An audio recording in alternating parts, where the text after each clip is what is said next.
제목을 읽을까요? 성전에서 하나님께 올린 예수님의 기도. 이게 이제 시작이에요. 17장의 시작. 서원을 같이 읽읍시다. 이 기도는 대제사장의 기도라 불리웁니다.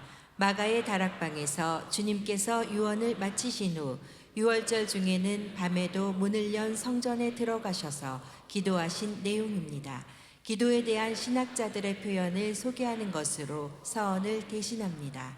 하나님의 아들이 스스로 드린 이 기도보다 더 높고 깨끗하고 아름다운 소리는 이 세상에 없습니다.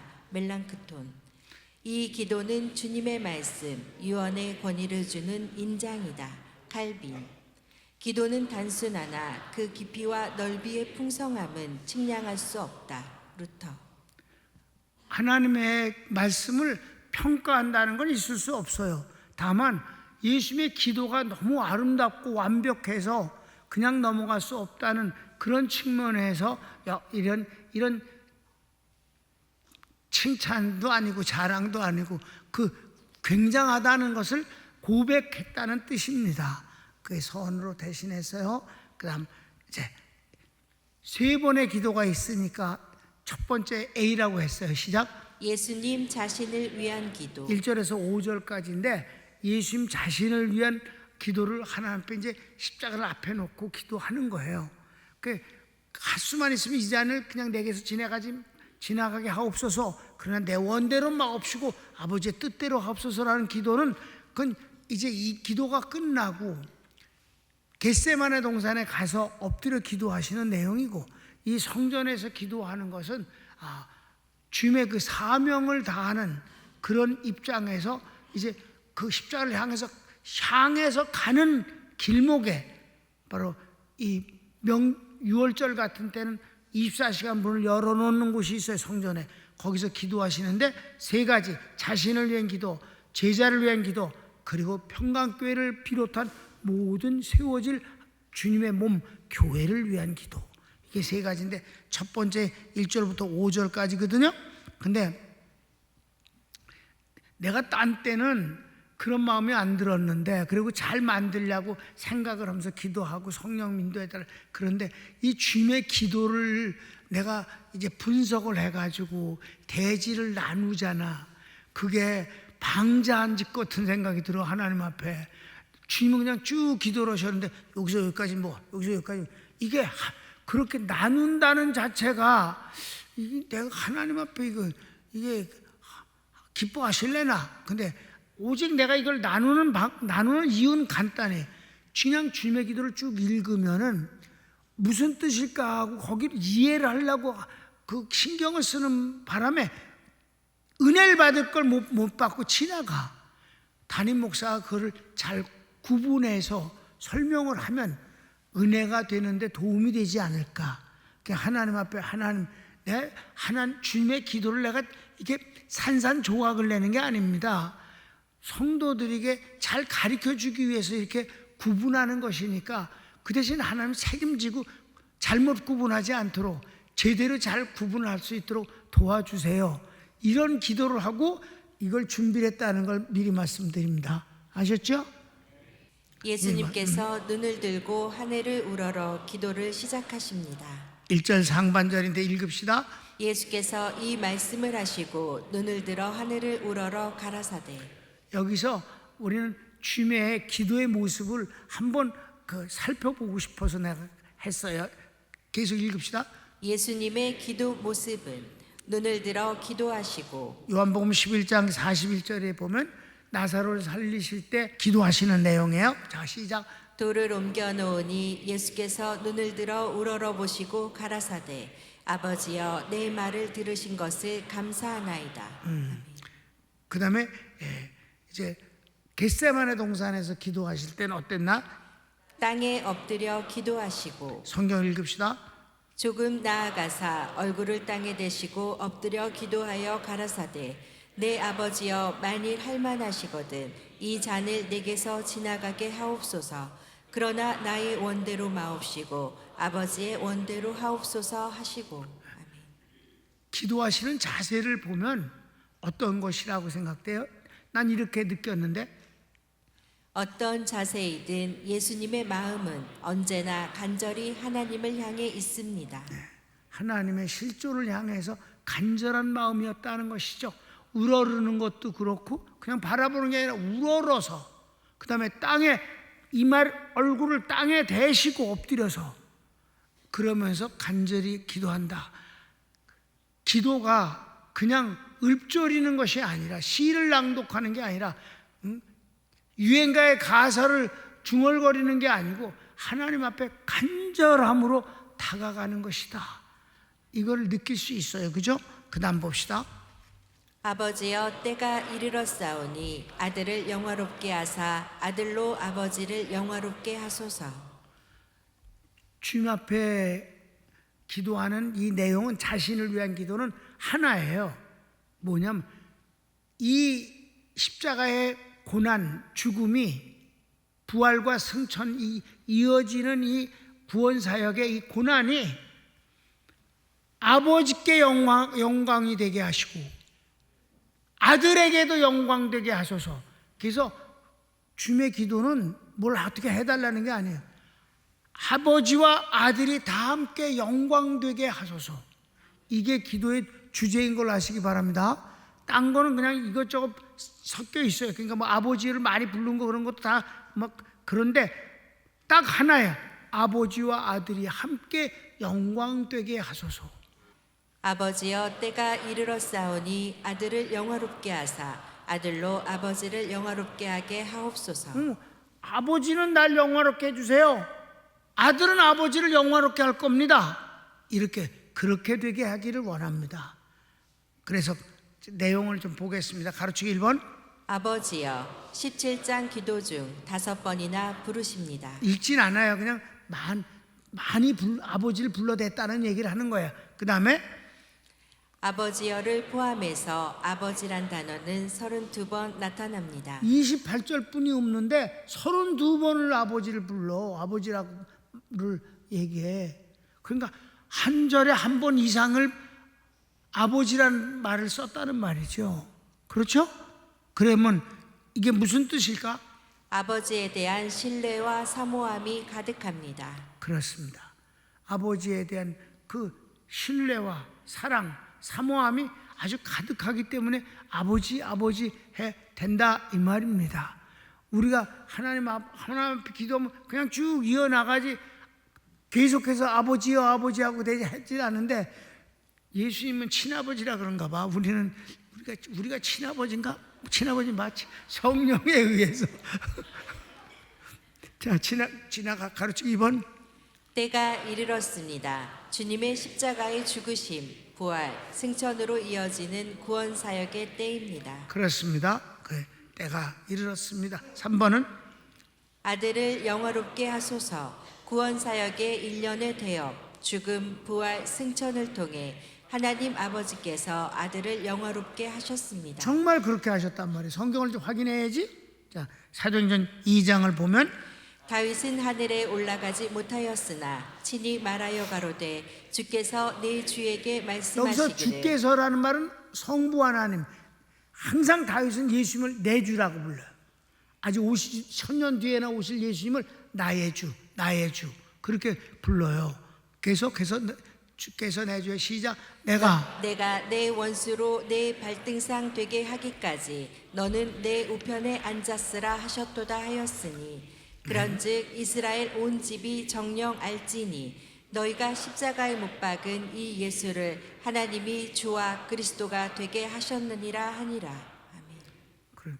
너희가 십자가 못 박으시면 하나님이 예수님을 주와 그리스도 삼으셨느니라. 아브라함과 이삭과 야곱의 하나님 곧 우리 조상의 하나님이 그종 예수를 영화롭게 하셨느니라.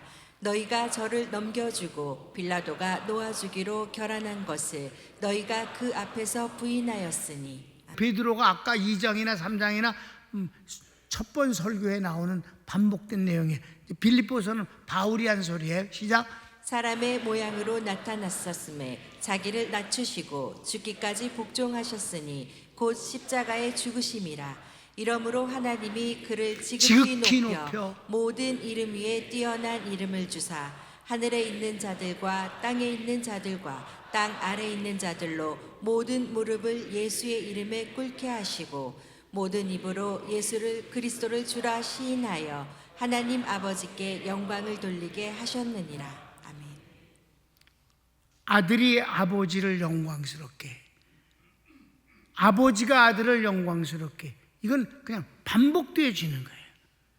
이게 바로 주님의 기도의 핵심이라고 이미 서원에서 얘기를 했어요. 4번은 뭐예요? 아들로 아버지를 영화롭게 하소서. 예수님 때문에 아버지가 영화롭게 되는데 어떤 면으로? 주님의 고난을 통해서 아버지를 영화롭게 한다는 거예요.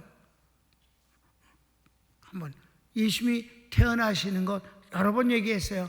주님이 어떤 사람보다도 비참하게 태어나셨잖아요. 마구간에서 태어나서 말 먹이통에 누우셨잖아요. 그런데 그렇게 진짜 비천하게 태어나신 예수님 때문에 하나님은 영광을 받으신다고 천사들이 찬양하잖아요. 한번 봅시다. 하나님께서는 아들의 담당하시는 고난의 결과로 영광을 받으십니다. 예수님의 탄생 때 호련히 허다한 천군이 그 천사와 함께 있어 하나님을 찬송하여 가로되 지극히 높은 곳에서는 하나님께 영광이요 땅에서는 기뻐하심을 입은 사람들 중에 평화로다 하니라. 마국간은 아무도 안 찾아왔어요. 낭주의 동방박사가 오지만은. 그런데 예수님이 그렇게 마국간에서 태어났는데 하나님은 영광을 받으신다는 거지. 그러니까 이제 클라이막스가 왔어요. 십자가의 죽으심이 이제 다가왔을 때 하나님은 영광을 받으신다는 거잖아요. 예수님이 하나님 앞에 제발 이 잔이 그냥 지나가면 좋겠습니다. 그리고 십자가에 죽지 않고 하나님의 뜻이 이루어질 수 있는 방법은 없을까요? 이랬을 때 하나님이 뭘 하시는가? 예수께서 죽음의 고난을 당할 때 성경을 읽읍시다. 예수께서 대답하여 가라사대 인자의 영광을 얻을 때가 왔도다. 내가 진실로 진실로 너희에게 이르노니 한 알의 밀이 땅에 떨어져 죽지 아니하면 한 알 그대로 있고 죽으면 많은 열매를 맺느니라. 자기 생명을 사랑하는 자는 잃어버릴 것이요 이 세상에서 자기 생명을 미워하는 자는 영생하도록 보존하리라. 사람이 나를 섬기려면 나를 따르라. 나 있는 곳에 나를 섬기는 자도 거기 있으리니 사람이 나를 섬기면 내 아버지께서 저를 귀히 여기시리라. 지금 내 마음이 민망하니 무슨 말을 하리요. 아버지여 나를 구원하여 이때를 면하게 하여 주옵소서. 그러나 내가 이를 위하여 이때에 왔나이다. 아버지여 아버지의 이름을 영광스럽게 하옵소서 하시니 이에 하늘에서 소리가 나서 가로되 내가 이미 영광스럽게 하였고 또다시 영광스럽게 하리라 하신대. 아멘. 주님이 이미 영광스럽게 했다는 건 태어났을 때 비참하게 네가 태어났을 때 하나님이 네가 인간 되어 비참하게 태어날 때 나 영광을 얻었어. 그리고 너 안 돼 미안하지만 십자가에 죽어야 된다. 그거를 인해서 내가 영광을 받을 터이니까. 주님의 고통이 왜 하나님께 영광이에요? 그게 인간을 구원하시는 방법이니까. 하나님이 마귀에게 뺏긴 우리를 도로 찾아오셔서 영생을 주시고 하나님의 백성이 되게 하시고 천국의 주인공을 만드시는 방법이 주님의 고난 외에는 방법이 없으니까. 아멘. 그래서 하나님과 아버지와 아들은 주님의 고난을 인하여서 피차를 영화롭게 만든다.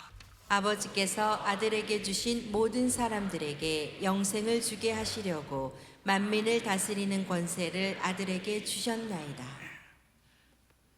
주님은 이 땅에서 우리를 하나님은 우리에게 영생을 주시려고 그랬어요. 그래서 하나님이 세상을 이처럼 사랑하사 독생자를 주셨으니 이는 저를 믿는 자마다 멸망하지 아니하고 영생을 얻게 하려 하심이라. 그랬을 때 그 영생을 주시는 방법은 승리예요. 부활입니다. 그러니까 만민을 다스리는 권세를 주님에게 주셨다는 거예요. 자, 성경을 읽읍시다.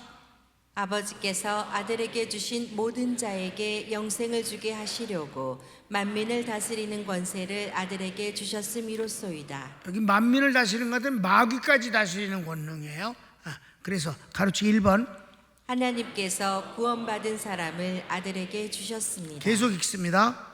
아들은 하나님께서 주신 사람들에게 영생을 주십니다. 영생을 주시기 위해 필요한 만민을 다스리는 권세도 주셨습니다. 그냥 여러분에게 이해가 쉽도록 그냥 설명을 했을 뿐이에요. 큰 4번 영생은 하나님과 하나님의 보내신 예수 그리스도를 아는 것입니다. 3절인데 읽읍시다. 영생은 곧 유일하신 참 하나님과 그의 보내신 자 예수 그리스도를 아는 것이니이다. 요한복음 5장도 같은 말씀을 주셨어요. 내가 진실로 진실로 너희에게 이르노니 내 말을 듣고 또 나 보내신 이를 믿는 자는 영생을 얻었고 심판에 이르지 아니하나니 사망에서 생명으로 옮겼느니라. 그래요. 큰 5번 아버지께서 내게 하라고 주신 일을 내가 이루어 아버지를 이 세상에서 영화롭게 하였사오니. 이건 본문을 그대로 인용했으니까 안 읽습니다. 그 4절입니다. 가로치기 1번 하나님께서 맡기신 구원 사역을 예수님은 완성하십니다. 구원 사역의 완성은 세상에서 아버지를 영화롭게 하셨습니다. 그렇습니다. 그 다음 마지막 6번 아버지여 창세 전에 내가 아버지와 함께 가졌던 영화로서 지금도 아버지와 함께 나를 영화롭게 하옵소서. 이게 이제 마지막이거든요. 자신을 위한 기도에 이 마무리가 어마어마해. 창세 전에 아버지와 내가 함께 가졌던 그 영화를 인자로 왔었을 때 나는 비참한 것 같이 되었지만은 이 십자가를 통해 아버지와 내가 같은 영화로의 주인공이 되게 하소서. 굉장한 거다. 이걸 통해서 그래서 주님이 맨 마지막에 다 이루었다. 그게 바로 영화롭게 되시는 일이다. 아버지여 창세 전에 내가 아버지와 함께 가졌던 영화로서 지금도 아버지와 함께 나를 영화롭게 하옵소서. 아멘. 그걸 조금 설명했어요. 내가 나누어서 시작. 아버지와 아들은 창세 전부터 영화를 함께 가지신 사이입니다. 십자가를 앞에 둔 지금도 아버지와 함께 영화롭게 하옵소서라 기도하십니다. 결어를 읽읍시다. 주님의 기도 첫 번째 내용은 주님 자신을 위한 것입니다. 하나님 아버지와 아들 그리스도 예수님은 처음부터 한 분이시고 영화도 함께입니다. 주님의 고난을 통해 아버지 하나님도 아들 예수님도 함께 그리고 서로 영화롭게 하십니다. 하나님과 아들이 아버지와 아들이 처음부터 함께 영화로운 분이었는데 그 영화가 인자로 오셨을 때 마치 깨지는 것 같고 예수님이 비참한 것 같이 되어졌었지만은 그 모든 것이 다시 영화롭게 되어지는 과정일 뿐이다. 그리고 결론으로 그렇게 된다. 아멘. 이게 주님의 그 마지막 기도니까 멜랑크톤이나 칼빈, 루터 그 외에도 많은 사람들이 이 기도가 정말 단순한 것 같지만 너무너무 깊고 넓고 크다라고 말한 그 내용이 이해가 되어집니다. 주님을 위한 기도 너무 근사하지 않아요? 손을 모을까요? 여러분, 이 요한복음 17장 가지고 목사님들이 설교 안 합니다. 어렵다고 생각을 해요. 그리고 이걸 설명을 해서 뭘 줄 수 있을까라고 생각을 합니다. 아니요, 정말 주님의 기도는 너무 은혜스럽고 좋습니다. 여러분, 나에게 적용을 해서 생각해 봅시다. 나를 구원하시는 게 아버지도 아들도 영광을 받으신다는 거예요. 나 구원하시려고 주님이 이 땅에 오신 거고 나 구원하시려고 하나님의 아들을 보내신 거예요. 그리고 구원하시는 방법이 십자가의 죽으심이에요. 그러니까 나를 구원하심이 주님께는 영광이었습니다. 하나님, 나 같은 건 뭐라고? 하나님 감사합니다. 주여 한번 부르기도 합시다. 주여.